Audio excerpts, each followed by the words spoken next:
Welcome to Vikings Rundown. I'm Ryan Baxter. I'm Patrick Gannon. And today we're talking about a bunch of huge news for our sports teams, starting with the first ever win in flag football history here at Port. Pat, I understand you caught up with Ashley Yee. Let's take a look.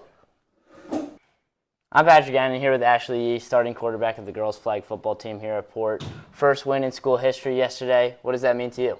It means a lot, first year for the new sport, so making history is definitely a big thing, and as a team we're slowly growing and we're learning as we go along, so it's a very important and impactful moment for us.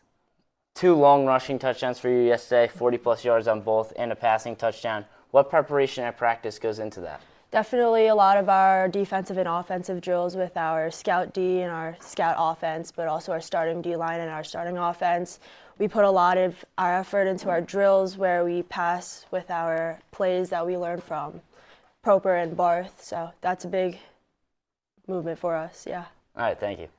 I'm now here with Athletic Director Nick Schratwieser. Mr. Schratwieser, I'll let you have the floor as you have an announcement to make. So we have some breaking news. April 9th, so that's a Tuesday in a couple of weeks, our girls flag football team, which just had their first win in program history, is playing Syosset. And we have successfully moved the game from Syosset High School to take place at 1 Jets Drive at the New York Jets training facility on their practice field. I think this is super, super exciting because it's going to be part of a nationwide program sponsored by Gatorade. That's called the Gatorade Flag Football Series. Gatorade and the Jets are sponsoring the game. What's most exciting for you guys is that we'll be live streaming the game with the Port Vikings, and they're going to be calling it from the New York Jets training facility. We're going to have live updates on social media. We'll be streaming the game with broadcasters, and it's going to be an amazing, amazing experience for all of you guys, the Port Vikings, for every girl on the girls flag football team, and our whole community. All right, you heard it here first. Girls flag football will be playing at the Jets training facility on April 9th. Stay tuned to see our updates about what we'll be streaming, where we'll be streaming, and much more. I'm now here with Daisy and Elise. A big win yesterday, winning 21-2 versus Jericho. How did it feel to start the season 1-0 with a big win like that? It's great for momentum going into the season. Big win.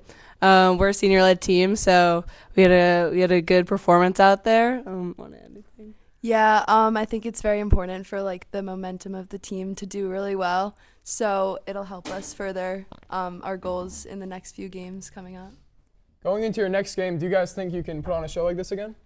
I think definitely. I think we have to have that attitude, that winning mentality. We have a couple tough competitors coming up. We played Baldwin for a non-league game, and we really want to go into playoffs this year, win the conference. So I think we're ready, yeah. Yeah, I think it's time to win the conference. I think it's time, yeah. All right, thank you guys. Yep. Thank you. I'm now here with star center fielder Anthony Iorio, and I understand you had that walk-off grand slam against Freeport to win 6-4 on Tuesday night. We almost have 12,000 views on Instagram. How's all this fame caught up to you? Oh, my phone's been blowing up quite a bit, just very exciting, a lot of love, so it's been pretty great. That was your first win of the season. How do you guys plan to move on with that momentum and go forth in the season? We're just going to keep trying to do what we're doing, keep winning games, keep playing good baseball, so that's the goal. Port Vikings actually caught up with your teammate Pat. He made a season preview. Let's take a look. Varsity baseball team had a disappointing finish to last season, dropping their final 4 games to Oceanside. The team looks to bounce back with 13 returning players as well as 9 seniors.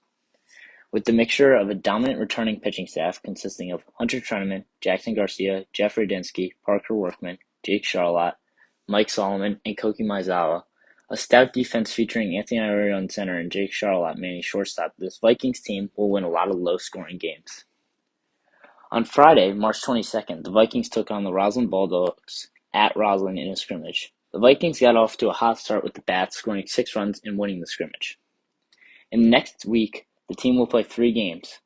Monday the 25th, the Vikings head to Syosset to open up conference play, followed by Freeport at home on Tuesday and at Massapequa on Thursday. You had a fantastic season last year, pitching to a 3.3 ERA. What are you looking to do this season? I'm looking to win a conference championship this year, get a number on the banner. Hey, I agree. This team really talented. Today's the first scrimmage. How do you think it's going to go? I think it's going to go great. I think we got a great group of guys here, and that we're going to start the winning now. Coach, first scrimmage of the year today versus Roslyn in Roslyn. 2 things we like from the scrimmage. I think our pitching, all of our pitchers threw strikes. We got out of some jams, left some guys on base. We did a nice job on the mound. And I think we did the little things at the plate. We got a squeeze down. We got a couple sack flies, hit behind runners. Did a nice job today. Good first scrimmage overall. I agree. And huge season upcoming for the Vikings as we have a really talented roster. What are the goals for the upcoming season? Just take it one game at a time and get better every day. To focus on the little things, and in May we'll hopefully be where we want to be.